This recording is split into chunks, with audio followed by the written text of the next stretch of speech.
লাইলাতুল কদর হচ্ছে হাজার মাসের চাইতে উত্তম। এখানে গাণিতিক ভাবে ব্যাখ্যা করতে যাবেন না 1000 মাস সমান সমান কত বছর হয়, ব্যাপারটা এমন নয়। এখানে আধিক্য বোঝানো হয়েছে। হাজার হাজার মাস ইবাদত করলে যে নেকি হয়, এক রাত ইবাদত করলে সে নেকি হয়ে যাবে। এই রাতে কি হয় স্পেশাল? তানাজ্জালুল মালাইকাতু ওয়ার রূহ। এই মাসে আল্লাহর পক্ষ থেকে আল্লাহর ফেরেশতারা নেমে আসেন। কোথায় নেমে আসেন? পৃথিবীতে। তাদের সর্দার হিসেবে থাকেন জিবরাইল আলাইহিস সালাম। তানাজ্জালুল মালাইকাতু ওয়ার রূহু ফিহা বিইذনি রাব্বিহিম।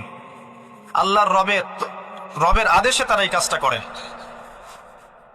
মিন কুল্লি আমর, প্রত্যেকটা বিষয়ের ফয়সালা হয় এই রাতে।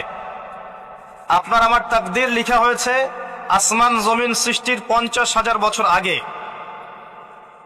আপনার আমার তাকদীর লিখা হয়েছে আসমান জমিন সৃষ্টির 50,000 বছর আগে। আল্লাহ পাক সমস্ত সৃষ্টির তাকদীর লিখেছেন প্রথম দফায়। দ্বিতীয় দফায় তাকদীর লিখা হয়েছে যখন আমার আপনার রূহ আমাদের মায়ের গর্ভে ছিল 4 মাস 10 দিন বয়স। ওই সময় আল্লাহর পক্ষ থেকে ফেরেশতা আসেন, এসে লিখে দেন তার হায়াত, তার রিজিক, সে সৌভাগ্যবান না দুর্ভাগ্যবান। এরপর রূহটাকে ফুঁকে দেন, বাচ্চা নড়াচড়া শুরু করে। এর আগ পর্যন্ত পেটের মধ্যে বাচ্চা নড়াচড়া করে না। যখন রূহটা ফুঁকে দেওয়া হয় তারপর থেকে বাচ্চা নড়াচড়া শুরু করে। দ্বিতীয় দফায় তাকদীর লেখা হয়। এরপরে তৃতীয় দফা লেখা হয় এই লাইলাতুল কদরে, যে আগামী 1 বছর কি হবে, আপনি কি করবেন। অর্থাৎ 1 বছরের বাজেট প্রণয়ন করা হয় প্রত্যেক লাইলাতুল কদরে। তানাজ্জালুল মালাইকাতু ওয়ার রূহ ফিহা বিইذনি রাব্বিহিম মিন কুল্লি আমর। এই রাতের আরেকটা বৈশিষ্ট্য হচ্ছে সালামুন হিয়া হাত্তা মাতলাইল ফজর। ফজর পর্যন্ত এই রাতে শান্তি শান্তি শান্তি শান্তি প্রশান্তি বজায় থাকে।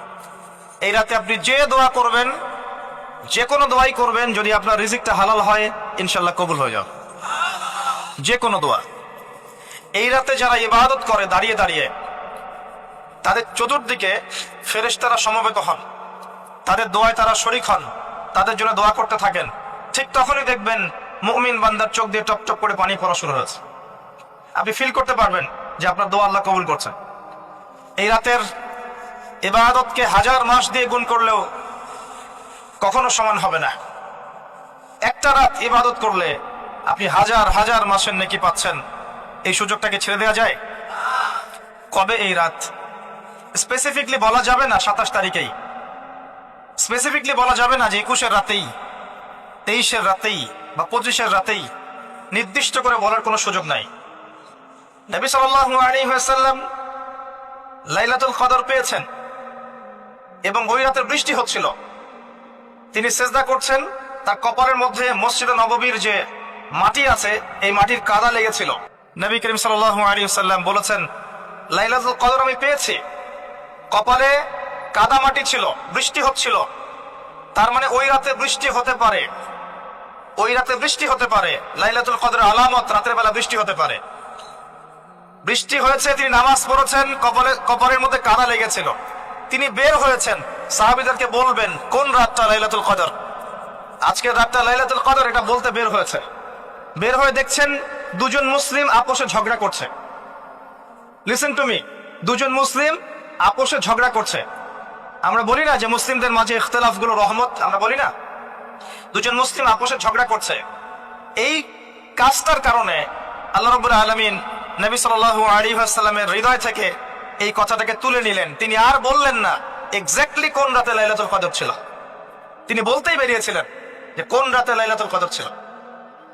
আমাদের ইখতিলাফের কারণে আমরা সেই নির্দিষ্ট রাতটাকে হারিয়ে ফেলেছি। তবে এর মধ্যেই খায়র আছে, এর মধ্যেই কল্যাণ আছে। আরবিতে একটা প্রবাদ আছে, কুল্লু শার ইউজাদু ফিহিল খায়র, প্রত্যেকটা অকল্যাণের পিছনেই কোনো না কোনো কল্যাণ আছে। নির্দিষ্ট করে বলে দিলে আমরা বাকি রাতগুলো জাগতাম না। নবী সাল্লাল্লাহু আলাইহি ওয়াসাল্লাম এখন বললেন যে আমাকে ভুলিয়ে দেওয়া হয়েছে কোন রাত, তোমাদের ঝগড়ার কারণে। অতএব তোমরা শেষ দশকের বিজোড় রাতগুলোকে তালাশ করো। শেষ দশকের বিজোড় রাত বলতে 21-এর রাত, 23-এর রাত, 25, 27, 29, এই 5টা রাতের যে কোনো একটা লাইলাতুল কদর। এই রাতে ইবাদত করলে এত নেকি হচ্ছে, কারণটা কি? রাত আর দিন কি ডিফারেন্ট কিছু? প্রত্যেক রাতেই কিন্তু আল্লাহ পাক প্রথম আসমানে নেমে আসেন। প্রত্যেক রাতে, শুধু শবে বরাতের রাতে নয়, শুধু নিসফে শাবানের রাতে নয়, কিন্তু প্রত্যেক রাতেই আল্লাহ পাক প্রথম আসমানে নেমে আসেন। তিনি কিভাবে নেমে আসেন এটা ব্যাখ্যা করার দরকার নেই আমাদের। আল্লাহ পাক বলেছেন নেমে আসি, বাস আসি। কারণ সবকিছু আমরা যুক্তি, বিজ্ঞান, দর্শন দিয়ে প্রমাণ করতে পারবো না। পারবো? আল্লাহ নেমে আসেন, ব্যাস নেমে আসেন। নেমে এসে আল্লাহ পাক কি বলেন? আল্লাহ পাক তিনটা কথা বলেন। রাতের শেষ অংশ, রাতকে ভাগ করেন। যদি 6টার সময় রাত শুরু হয়, রাত কিন্তু রাত 12টায় শুরু হয় না, সূর্য ডুবে গেলেই রাত শুরু হয়, এটা ইসলাম। এখন 6টা থেকে আপনি এই 5টা পর্যন্ত সময়টাকে 3 ভাগে ভাগ করেন। শেষের অংশ ধরে নেন যে 1টা থেকে 5টা, কথার কথা আমি এস্টিমেট করলাম, এই সময়টুকুতে আল্লাহ রাব্বুল আলামিন কাছে নেমে আসেন প্রথম আসমানে, অর্থাৎ তার রহমত নিকটবর্তী হয় এবং তিনি আহ্বান করতে থাকেন 3টা জিনিস। 1, কে আছো? আমার কাছে কিছু চাইবে, যা চাইবে আমি তাই দিব। 2, কে আছো? আমার কাছে ক্ষমা চাইবে, আমি তোমাকে মাফ করে দেব। 3, কে আছো? কে আছো? আমাকে ডাকবে, আমি তোমার ডাকে সাড়া দেব। মানে এই সময় আপনি যা চাইবেন, ইনশাআল্লাহ আপনার আকীদায় যদি শিরক না থাকে, আমলে যদি বেদাত না থাকে, এবং আপনার রিজিক যদি হালাল হয়, ইনশাআল্লাহ তাআলা আপনার দোয়া কবুল করা হবে। আল্লাহ পাক প্রত্যেক রাতেই নেমে আসেন। তাহলে লাইলাতুল কদরকে এত স্পেসিফিকলি ইম্পর্টেন্স দেওয়ার কারণ কি? একটাই কারণ, মনে রাখবেন, লাইলাতুল কদরকে মর্যাদা মণ্ডিত করার এবং রমাদান মাসকে শ্রেষ্ঠ মাস মর্যাদা মণ্ডিত করার একটা কারণ, only one reason behind it, সেটা হচ্ছে এই মাসে এবং এই রাতে আল কোরআন নাজিল হয়েছে। কথা কি বুঝতে পারছেন?